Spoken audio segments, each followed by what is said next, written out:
Thank you for joining the webinar. Today the topic is airtime fairness on AP900 This is the outline. First, I'll tell you how we set up the test environment. Without airtime fairness, we do the Wi-Fi performance test. And then we enable airtime fairness and do the Wi-Fi performance test again. And then we compare the results. Based on the results, I start to explain how airtime fairness works. Sometimes there could be some exceptions of airtime fairness. Based on these test results, I also explain the exceptions of airtime fairness.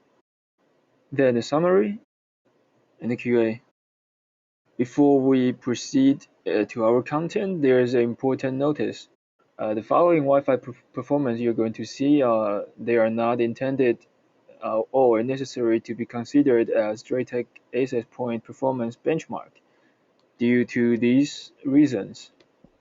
First, the link rate, they are 130 megabit per second and 65 megabit per second only. That means they're not running with the full link rate. Also, the laptops we use, they are random ones without promise of good performance. In fact, we even put in some slow laptops to demonstrate the exception case, so they may lower the overall performance. And also there were other APs nearby using different channels.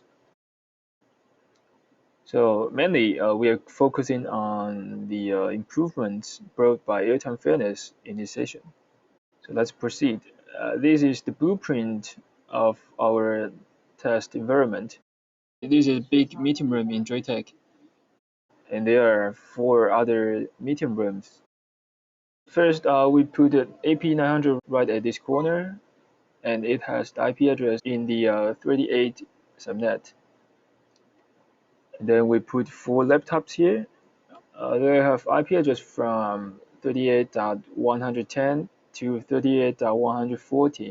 And there's another 3 laptops here, IP address from 150 to 170. They receive the Wi-Fi signal from the AP900, and their link rate are 130. At the same time, there is another laptop at the corner. The IP address is 210. You can see on the blueprint there are 2 doors in between these 2 spaces.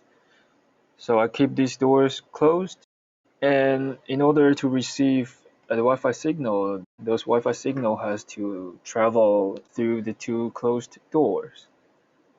In this case, the link rate of this laptop is only 65 megabit per second. Then I put a PC here connected to the Ethernet port on the AP900.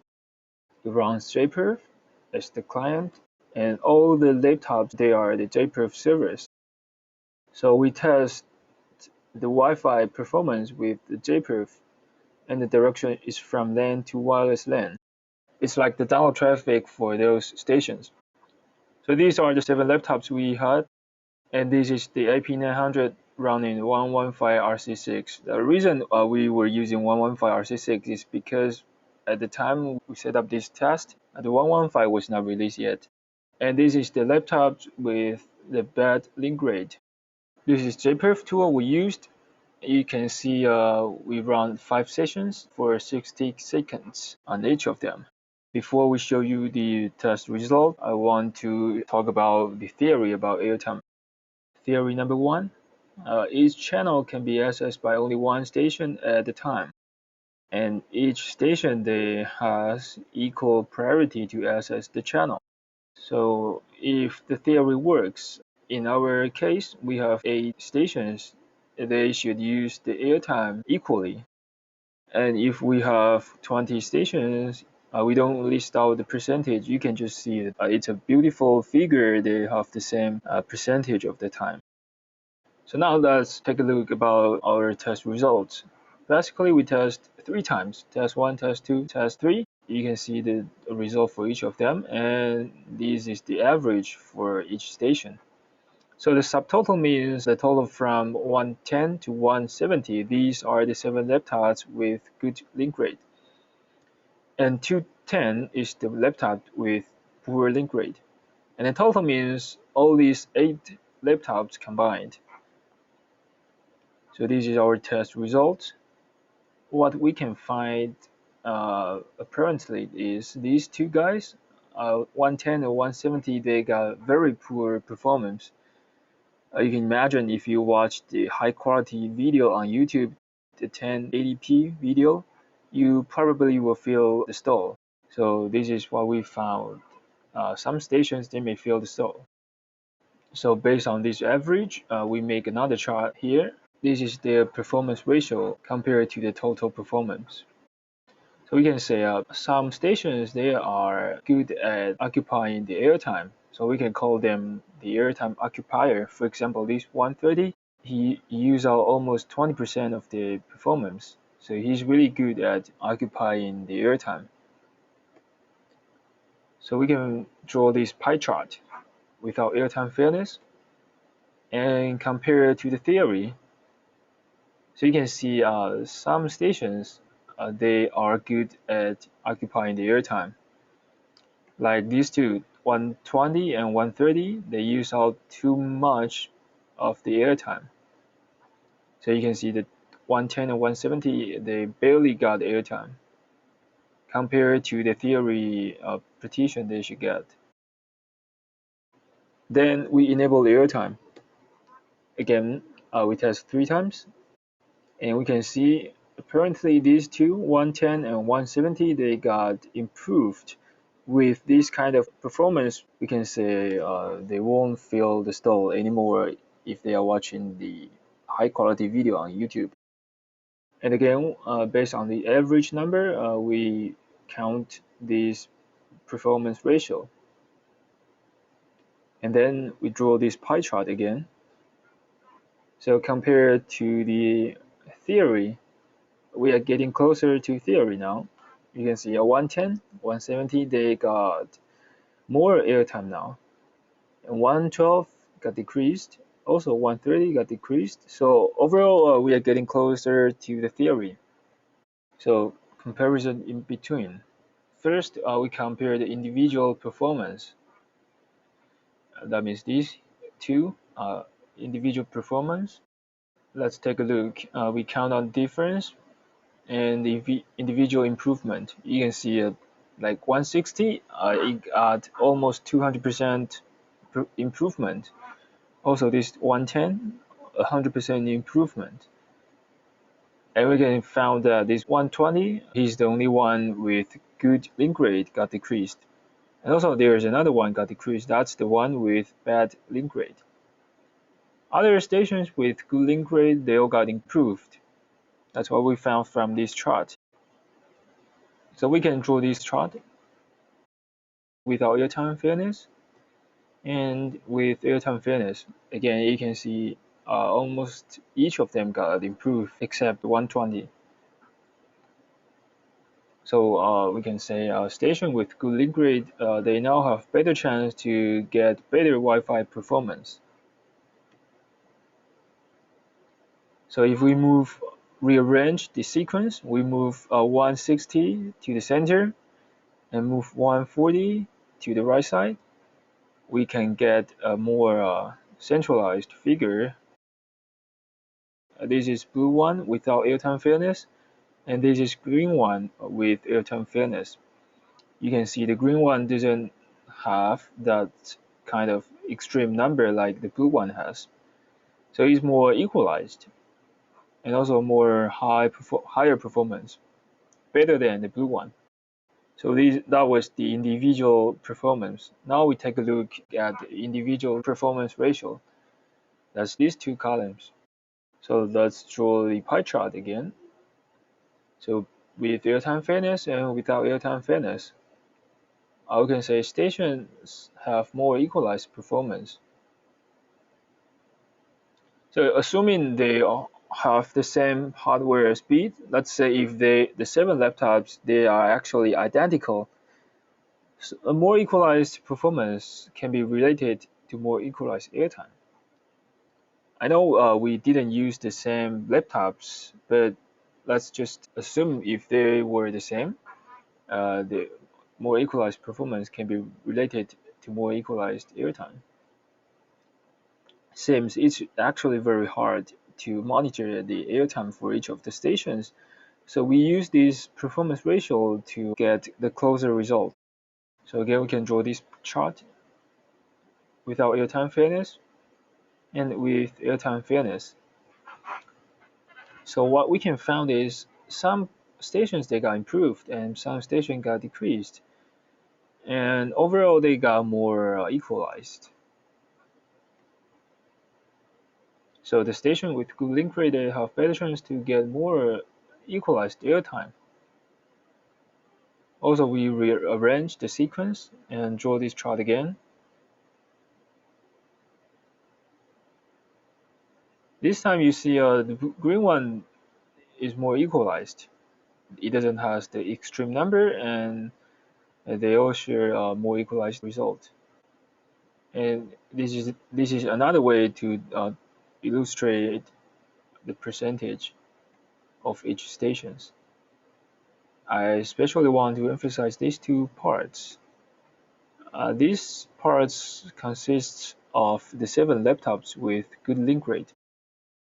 You can see before we enable airtime fairness, they have 87% of the overall performance.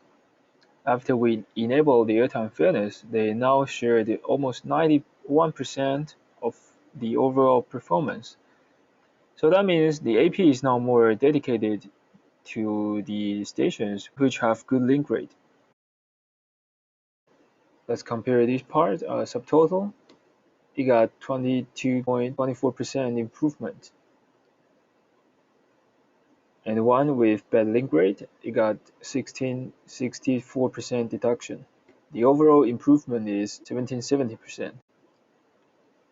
So how it works? This is the GUI on AP. If you go to wireless LAN airtime status, the access point will show all the airtime results for each station. So how it works? It works by dropping the packets, which is shows right here, the control packets. So once the packets got controlled, the airtime got decreased. Let's take a look. This is one moment we took during the test. We can compare index number 1. It was using 34% of the total airtime, and also this group. So after a few seconds, we took another screenshot, so you can compare. It used to be 96 packets got controlled, and now it got increased to 119. So it got controlled more packets, so the airtime got decreased. And also this guy used to be 44 packets got controlled, and during the period of time, access point controlled almost 50 more packets. So the airtime also decreased for 5%. And if you compare to this one, index number 6, it isn't got controlled, so and the airtime was increased.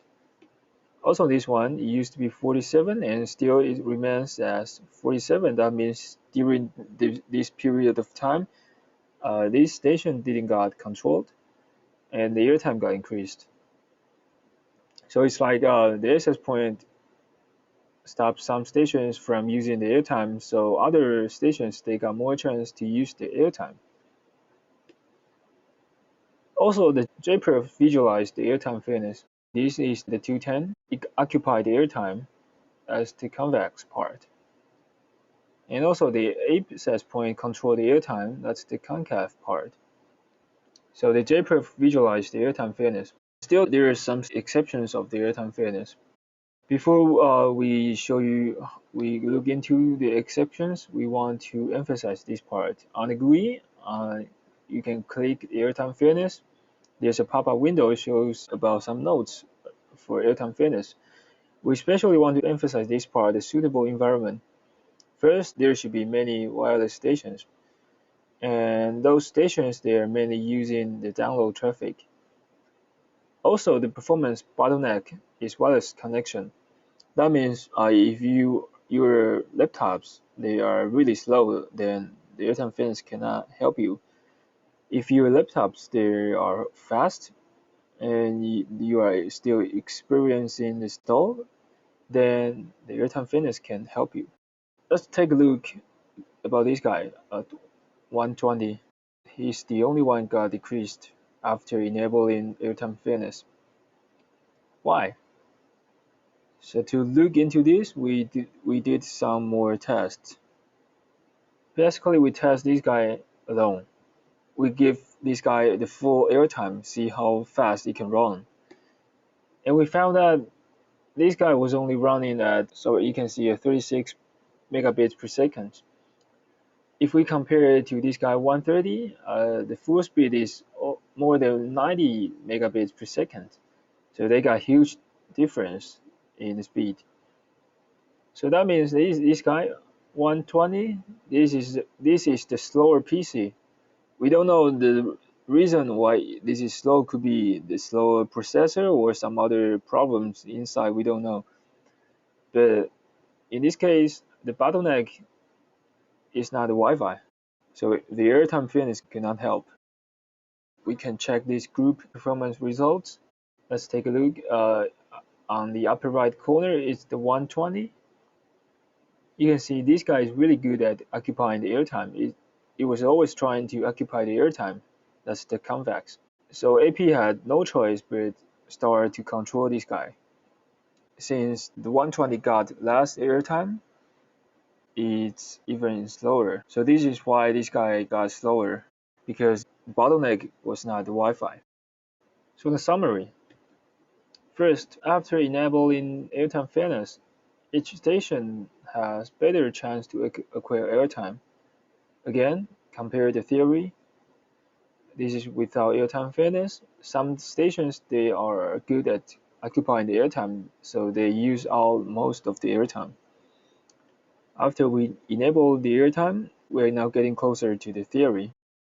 And summary number 2, it improves the overall Wi-Fi performance in most of the cases. The stations with good link rate got increased, and stations with poor link rate got decreased. So there's a hint. In the central AP management load balance, we can set the force overload dissociation by signal strength. So it keeps the stations find out the APs with good link rate, so we can avoid the stations with poor link rate got decreased cases. Summary number 3. Not all stations got controlled.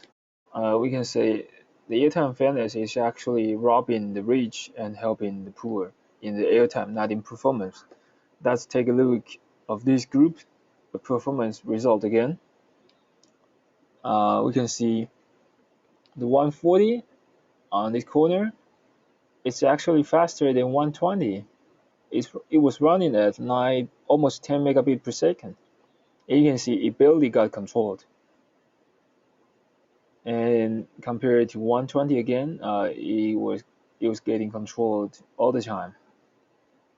And also this 130 here, it was running at the speed with more than 10 megabit per second, and you can see it got controlled only around this time, and the rest of the parts it barely got controlled. So not every stations will get controlled dramatically. Only the guy occupying too much airtime will get controlled.